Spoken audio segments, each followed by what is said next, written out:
Na-miss ko gumala sa Hopop. Kaya first day of Ramadan kahapon gumala talaga sa Hopop. At eto ang itsura ng Hopop. From my house, naglakad-lakad muna papunta doon sa may bus station. At ito muna nadaanan ko, binigyan ko muna para may clips naman ako. At dito na ako sa bus, kaya mag-aksaya muna ng konting oras para makarating sa Hopop. At masaya rin sumakay sa bus. Until nakarating ako dito sa Hopop at ito yung gasriya. Ganyan ngayon, walang sounds kasi Ramadan. At saka weekdays ngayon, kaya walang event. Wednesday ako pumunta dito. First day of Ramadan talaga. At syempre naman, inikot-ikot ko muna dito kasi namimiss ko to. Nandito pa yung bahay ko.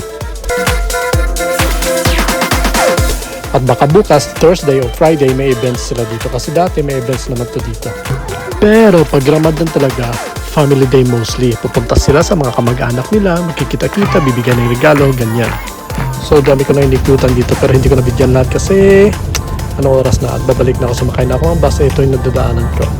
Dito nga pala sa area ng Hopop, mostly karaniwan walang lokal kasi nga karaniwan Pakistan, Indian, Bangladesh, Filipino, Nepali, mga ganyan gumagala dito kasi ito yung parang crowded na market, pang masang market. But so far, so near. Ganito pa rin tsura ng Hopop dito, konting pagbabago lang. Kaya nakakatuwa rin kasi nakakamiss na dati dito ako bumili ng mga anek-anek. Ayan, ganito pa rin tsura nila. So, punta na ako sa Otay Mall at doon muna ako maggala-gala.